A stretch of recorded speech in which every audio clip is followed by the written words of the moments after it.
Greetings, Star Wars fans. This is Jim, and thank you for stopping by my channel. Well, the long-awaited video is now here. The one that you've been just waiting with a bated breath for, the Ewoks. Am I right? I don't know. Anyway, the Ewoks were probably some of my least favorite figures when I was in high school. I was a freshman in high school, 82, 83. And I remember when the Ewoks came out, and I thought, oh, geez, Lucas is just trying to appeal to the young kids with these cuddly teddy bears. Little did we know that they were these guys that would eat just about anything. Now, also, little did we know that I think, and you can correct me if I'm wrong, but Lucas had originally planned to go back to Chewbacca's planet, but they were too technologically advanced, and he wanted an untechnologically advanced society to defeat the Empire.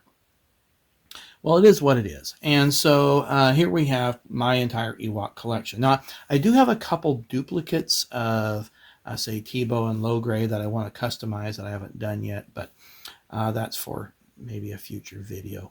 But this is what I have it for my entire collection, including Hasbro. And that's what I do in these videos, for those of you that are new, is I compare my vintage Kenner collection to that what I have in Hasbro. Now, as a kid, I had 3 Ewoks, and I'll identify them as we go on. The first one was Chief Chirpa, and that was 1983. In fact, all of my Ewoks that I got as a kid came out in 83.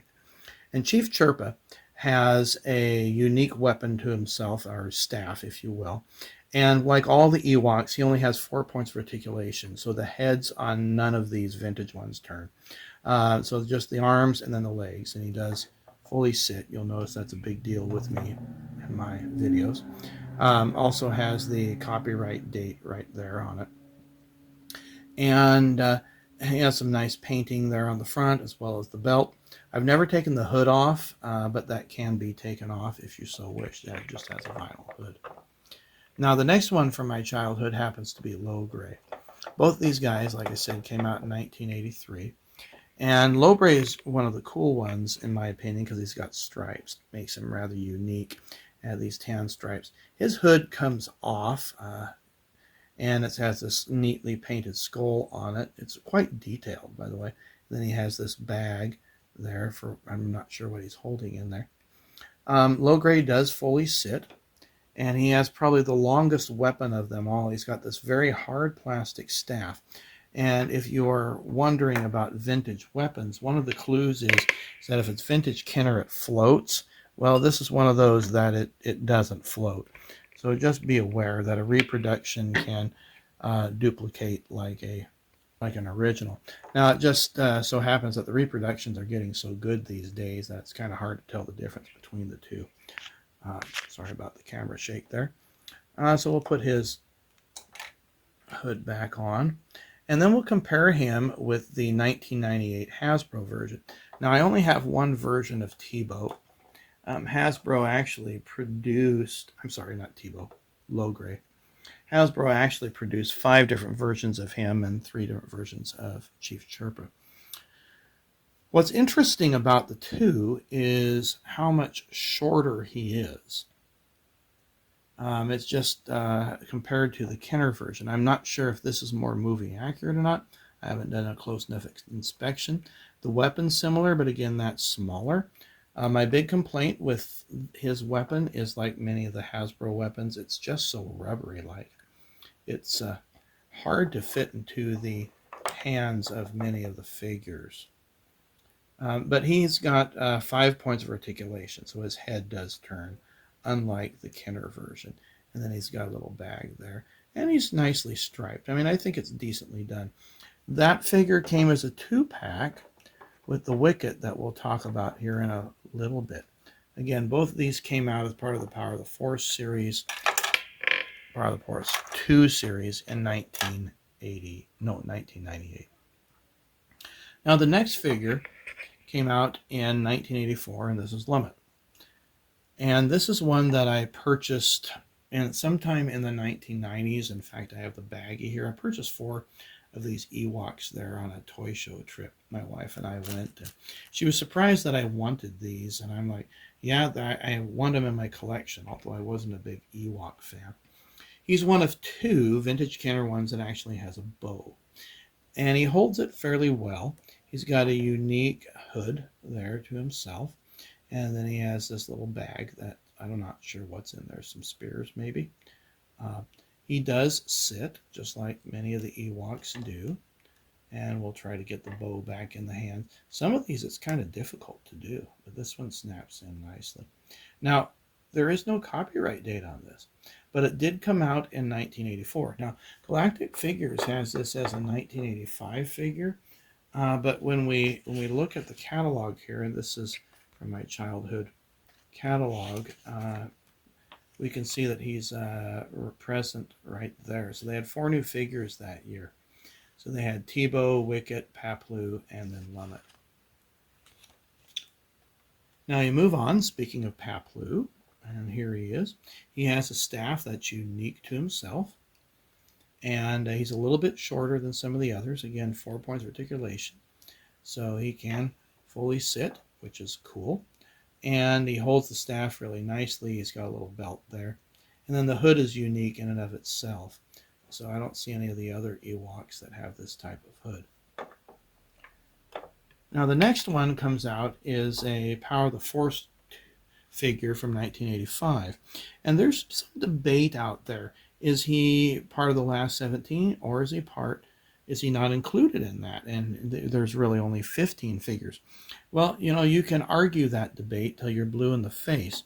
Because if you looked at the back of the card backs for 1984, they had 2 figures that were blackened out, he and Warrock.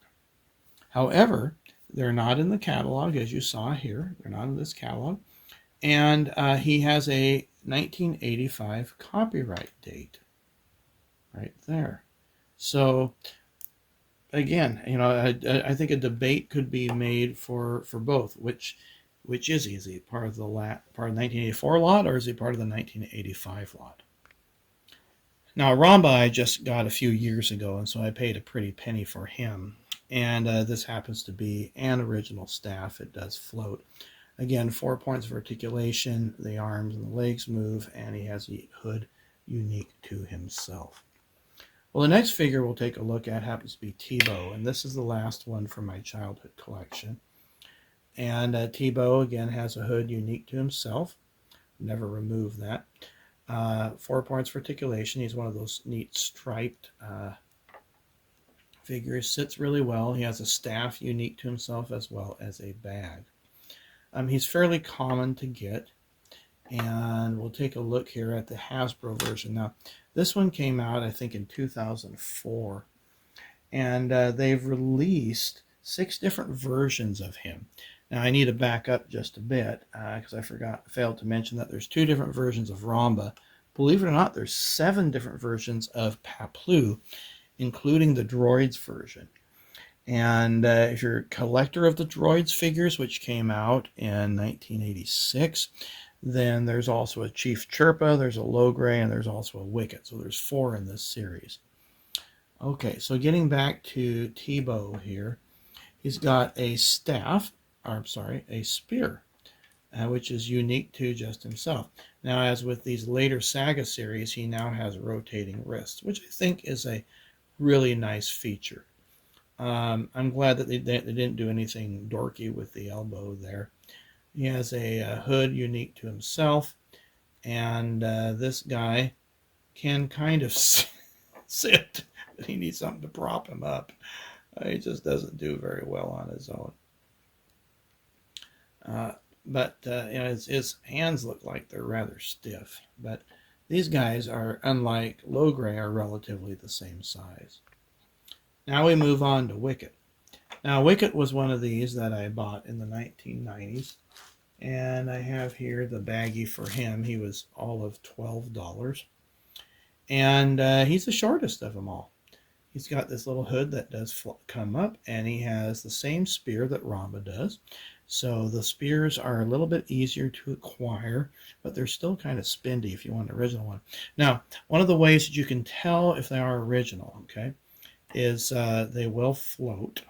Okay, so we'll drop it in the water here, and you'll see that that floats there. In fact, we'll put Ramba's in there just so you can see that.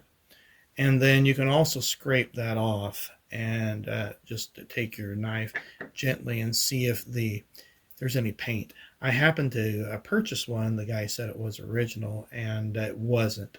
It was clearly a painted version, and that was rather disappointing. No wonder it was fairly inexpensive. Now, the 2-pack version that came with Low Gray by Hasbro came out in 1997. I think that's the right year, 1998. And he's got quite a bit longer spear. I'm not sure why the spear is so long, but it is. And his head does turn, although the hood kind of prevents that. And he's got 5 points for articulations. He can sit really nicely. I think this is a really nicely done version of Wicket, although I don't like the rubbery staff. I'm not a real big fan of that. Well, we'll end up here with Warrock. Warrock came out in 1984, and I happen to have how much I paid for that. That was $18 at the time. He has a unique deep purple type of hood, and then a grayish type bow. So again, that's unique to this figure. And he happens to have this little satchel which has his arrows in it. 4 points for articulation, so he can sit. And here's a look at the back so you can see. Well, that concludes our segment on the Ewoks. I hope you enjoyed this video. Please give it a thumbs up if you did. Subscribe to the channel if you're new, and we'll see you on another action figure video. Take care.